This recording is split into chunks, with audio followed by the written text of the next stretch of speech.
24 जून 2025 को झांसी के कुमरिया गांव के अंदर अजय सिंह अपने घर के अंदर पहुंचते हैं। दोपहर का समय हो रहा था। वो देखते हैं कि उनके घर का दरवाजा बाहर से बंद है। उनको लगता है कि उनकी वाइफ यानी कि सुशीला देवी उम्र करीब 55 के आसपास पड़ोस में किसी के पास गई होगी। तभी वो घर का दरवाजा खोलते हैं और घर के अंदर घुसते हैं। घर के अंदर घुसते ही नजर सबसे पहले अलमारी पर पड़ती है। अलमारी का दरवाजा खुला हुआ था। अलमारी से गहने और कैश गायब था, जिसको देखकर ये साफ पता चल रहा था कि घर के अंदर चोरी हुई है। वो दूसरे कमरों की तरफ जाते हैं और देखते हैं कि क्या सब कुछ ठीक है। तभी एक कमरे के अंदर बेड पर उनकी नजर पड़ती है सुशीला देवी के ऊपर। सुशीला बेड पर गिरी हुई थी। मुंह के अंदर कपड़ा ठूसा हुआ था और गले को किसी कपड़े से दबाया हुआ था, जिसे देखकर पता चल रहा था कि मौत दम घुटने की वजह से हुई है। ये सब देखकर अजय जोर से चिल्लाता है, जिस आवाज को सुनकर आस पड़ोस से लोग उनके घर में आ जाते हैं और थैरोली थाने के अंदर फोन करते हैं पुलिस को। पुलिस आते ही सबसे पहले अजय सिंह के ऊपर ही शक करती है। काफी दिनों से इन दोनों के बीच झगड़े काफी बढ़ गए थे। अब अजय सिंह से पूछताछ करने के बाद अजय सिंह बताता है कि इस मर्डर के पीछे उसकी बड़ी बहू यानी कि रागनी का हाथ है, क्योंकि रागनी 8 महीने पहले घर में झगड़ा करके अपने बेटे के साथ घर छोड़कर चली गई थी। पुलिस आस पड़ोस में पूछताछ करते हैं। पड़ोसी बताते हैं कि एक आदमी और एक औरत इनके घर में एंटर हुए थे सुबह 5:30 बजे के आसपास, और 1 घंटे बाद वो लोग चले गए थे। और इन दोनों से सुशीला जिस तरीके से बात कर रही थी वो देखकर ऐसा लग रहा था कि ये दोनों इनके रिश्तेदार हैं। इससे पहले कि पुलिस रागनी को पकड़ती, रागनी और उसका भाई खुद पुलिस स्टेशन में आ जाते हैं और बताते हैं कि वो लोग बेकसूर हैं। पुलिस रागनी से पूछताछ शुरू करती है। एक तरफ पड़ोसियों ने बताया कि 2 लोग घर के अंदर घुसे थे और दूसरी तरफ रागनी और उसका भाई ऑलरेडी पुलिस स्टेशन के अंदर पहुंच गए थे, ये कहने के लिए कि वो लोग बेकसूर है। पड़ोसियों के बयान के अलावा पुलिस के पास और कोई भी सबूत नहीं था, ना ही कोई सीसीटीवी फुटेज और ना ही कोई ऐसा ठोस एविडेंस जिसके बिना पर वो अपने इन्वेस्टिगेशन को आगे ले जा पाए। तभी पुलिस का डाउट जाता है अजय सिंह की बात के ऊपर, क्योंकि 2 दिन पहले अजय सिंह झांसी से ग्वालियर गया था अपनी छोटी बहू के घर पे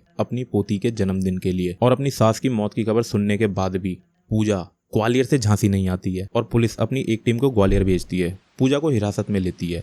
पूजा पुलिस को बताती है कि जिस टाइम पर यह मर्डर हुआ है उस टाइम पर पूजा झांसी में थी ही नहीं, वो ग्वालियर में थी और मर्डर हुआ है झांसी में। पुलिस के पास 2 सस्पेक्ट थे, एक तो थी रागनी और दूसरी थी पूजा। पुलिस के लिए ये केस बहुत ही ज्यादा कॉम्प्लिकेटेड होने वाला था। कुछ ऐसे रास्ते जो पुलिस को पता चलने बाकी थे अभी। आखिर क्या था पूरा मामला।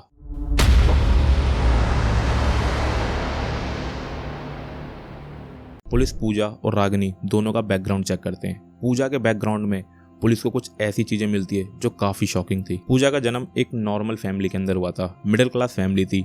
डैड रेलवे में ड्राइवर की जॉब करते थे। पूजा अपने माता पिता और 3 बहनें और 2 भाइयों के साथ रहती थी। पूजा घर में सबसे छोटी थी। 2014 में पूजा के पिता पूजा की शादी रमेश से कर देते हैं। रमेश का परिवार झांसी के सिपरी बाजार एरिया में रहता था। रमेश रेलवे में ही जॉब करता था और जॉब के लिए रमेश कानपुर रहता था और कभी कभी अपने घर वापस आता था।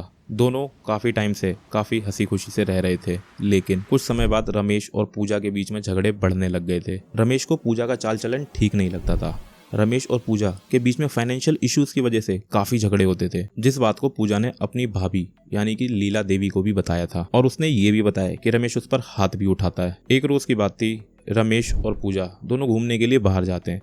तभी रास्ते में कुछ लोग रमेश पर हमला कर देते हैं, गोलियां चला देते हैं, लेकिन इस हमले से रमेश बच जाता है और वो पूजा के ऊपर ही केस कर देता है। उसको यकीन था कि ये हमला पूजा ने ही करवाया उसके ऊपर, जिस इल्जाम की वजह से पूजा के ऊपर कोर्ट केस हो जाता है और जिसकी वजह से उसको जेल भी जाना पड़ता है। अब पूजा के पिता ने उसकी जेल से बेल करवाई होती है। उसके बाद पूजा अपने ससुराल को छोड़कर अपने मायके में ही रहती है अपने पिता के साथ। और कुछ समय बाद पूजा के पिता की तबीयत खराब रहने लग जाती है, जिस वजह से पूजा को अकेले ही ग्वालियर कोर्ट के अंदर आना जाना पड़ता था। वहीं पर उसकी मुलाकात होती है कल्याण राजपूत से। कल्याण के ऊपर भी काफी कोर्ट केस चल रहे होते हैं। पूजा और कल्याण दोनों कोर्ट में ही मिलते हैं और धीरे धीरे इन दोनों का आपस में मिलना जुलना काफी बढ़ जाता है और ये लोग आपस में साथ रहने के लिए आगे बढ़ते हैं, जिसके लिए पूजा अपने घर पे बात करती है, लेकिन उसके पिता मानते नहीं है। लेकिन घर वालों के मना करने के बाद भी पूजा लिव इन में कल्याण के साथ रहने के लिए राजी हो जाती है। कल्याण और पूजा दोनों ग्वालियर से झांसी चले जाते हैं और वहां पर एक कमरा किराए पर लेते हैं और साथ में रहना शुरू कर देते हैं। करीबन 6 साल तक ये दोनों साथ में रहते हैं। कल्याण पूजा को अपने घर वालों से मिलवाता है।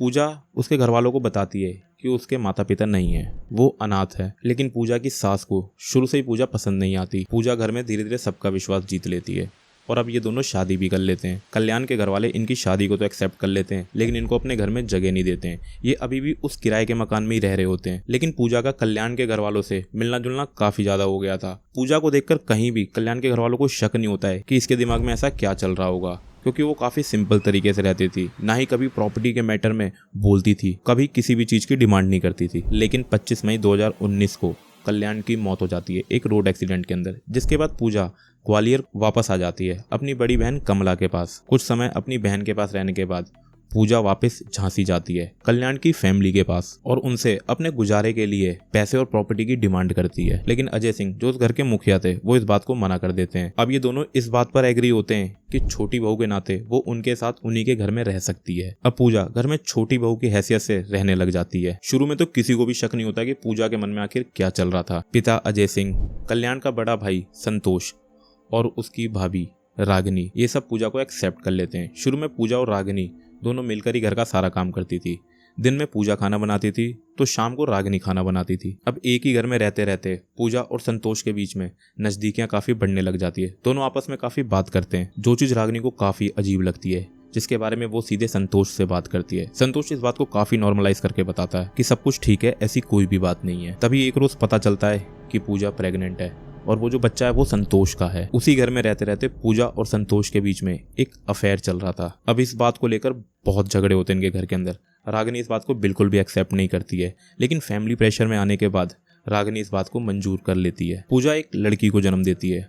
अब रागिनी पूजा और उस लड़की दोनों को एक्सेप्ट कर लेती है और मान जाती है। संतोष का सारा ध्यान अब पूजा की तरफ रहने लग जाता है, जो चीज रागिनी को काफी ज्यादा दिक्कत देती है। संतोष को कोई भी काम होता है वो पूजा से कहता था, कहीं भी आना जाना होता था वो पूजा को कहता था। संतोष ने रागिनी पर बिल्कुल भी ध्यान देना बंद कर दिया था। पूजा और रागिनी दोनों के बीच में झगड़े काफी बढ़ने लग जाते हैं। कुछ रिपोर्ट्स तो ये भी बताते हैं कि पूजा ने संतोष से शादी भी कर ली थी और उसके ससुर यानी कि अजय सिंह के साथ भी उसका कोई रिलेशन था। जैसे जैसे टाइम बीतता है वैसे वैसे पूजा अपने खेल खेलना चालू कर देती है। अब संतोष भी उसके पूरे काबू में आ चुका था। अपने पति कल्याण के हिस्से की जमीन को मांगती है। पूजा अपने पति कल्याण के हिस्से की जमीन लेना चाहती थी, जिस बात को वो संतोष और अपने ससुर अजय सिंह को कहती है। अजय सिंह के पास झांसी में 18 बीघा जमीन थी, जिसमें से पूजा 8 बीघा जमीन मांगती है ताकि वो अपना और अपनी बेटी का रहना खाना कर सके, और इसके बाद वो झांसी से ग्वालियर शिफ्ट हो जाएगी परमानेंटली और उस घर को भी छोड़ देती। लेकिन पूजा की सास को ये बात बिल्कुल भी गवारा नहीं थी। वो पूजा को जमीन देने से साफ मना कर देती है और इस वजह से इनके घर में तनाव काफी बढ़ने लग जाता है। डेली झगड़े होने लग जाते थे। क्राइम डेट से 8 महीने पहले झगड़ों की वजह से रागिनी घर छोड़कर चली जाती है अपने बेटे को लेकर, और जमीन को लेकर विवाद इतना बढ़ जाता है कि क्राइम डेट से 1 महीना पहले पूजा भी घर में झगड़ा करके घर छोड़कर ग्वालियर चली जाती है अपने पिता के घर पे। और यही था वो 1 महीना, जिस 1 महीने के अंदर वो सुशीला देवी के मर्डर की प्लानिंग करती है। लेकिन ये प्लानिंग वो किसके साथ मिलकर करती है? 20 जून को पूजा संतोष को फोन करती है। उसको बताती है कि वो प्रेग्नेंट है। उसने डॉक्टर से बात कर लिया है एबॉर्शन के लिए, लेकिन उसके लिए संतोष का वहां पर होना भी जरूरी है, और संतोष को ग्वालियर आने के लिए फोर्स करती है। संतोष उस समय ललितपुर के एक प्राइवेट कंपनी में जॉब करता था, जिस वजह से वो उस टाइम पर नहीं जा पाता है। और उसी दिन पूजा अपने ससुर को भी फोन करती है। 23 जून को पूजा की बेटी का बर्थडे था और उसमें आने के लिए वो अपने ससुर पर दबाव डालती है। 22 जून को संतोष और अजय सिंह दोनों एक साथ झांसी से ग्वालियर के लिए निकलते हैं और उसी दिन पहुंच जाते हैं। 23 जून को बर्थडे सेलिब्रेट करने के बाद वो लोग उसी दिन वापस झांसी आ रहे होते हैं, लेकिन पूजा उनको किसी बहाने से रोक लेती है और कहती है कि आज मत जाना। पूजा को पता था कि 23 तारीख को उसकी सास यानी कि सुशीला देवी घर पे अकेली होगी। अगले दिन यानी 24 जून को पूजा की बहन कमला और उसका प्रेमी अनिल वर्मा, ये दोनों 145 किलोमीटर दूर ग्वालियर से झांसी पहुंचते हैं। सुबह 5:30 बजे दोनों गांव में पहुंचते हैं। एक बाड़े में काम कर रही औरत से सुशीला के बारे में पूछते हैं। वो इशारे से बताती है कि सामने जो खड़ी है वही सुशीला है। अब अनिल और कमला दोनों सुशीला से बात करते हुए जा रहे होते हैं। गाँव के लोगों को देखने में ऐसा लगता है कि सुशीला अपने किसी रिश्तेदार से बात कर रही है। उनको किसी भी तरीके का कोई भी शक नहीं होता है। अब ये दोनों सुशीला के घर के अंदर पहुंच जाते हैं। करीब 1 घंटे तक ये लोग अंदर ही होते हैं। घर में घुसने के बाद सबसे पहले तो ये लोग सुशीला को जहर देते हैं और उसके मुंह में कपड़ा ठूस देते हैं और फिर एक कपड़े से उसके गले को घोंटकर उसको मार देते हैं, जिस वजह से सुशीला की मौके पर ही मौत हो जाती है। और अब ये लोग घर से 8 लाख रुपए के जेवर लेकर फरार हो जाते हैं। और उसी दिन दोपहर में जब अजय सिंह अपने घर पहुंचता है तो उसको सुशीला की लाश मिलती है घर के बेड पर, और देखने में ये सारा मामला चोरी का लगता है। पुलिस बहू पूजा जाटव, कमला देवी और अनिल वर्मा तीनों को अरेस्ट कर लेती है। अब इस पूरे मामले के अंदर मरने वाली सुशीला देवी की बस एक ये गलती थी कि उसने गलत को गलत बोला था और पूजा का विरोध किया था। माई चॉइस की बातें करने वाले लोग इस मामले को भी जस्टिफाई करेंगे। अब कानून इनको जो सजा देगा वो तो देगा ही, लेकिन आप लोगों को क्या लगता है कि इस तरीके के क्राइम की क्या सजा होनी चाहिए? कमेंट करके बताना। Be safe, see you in next file.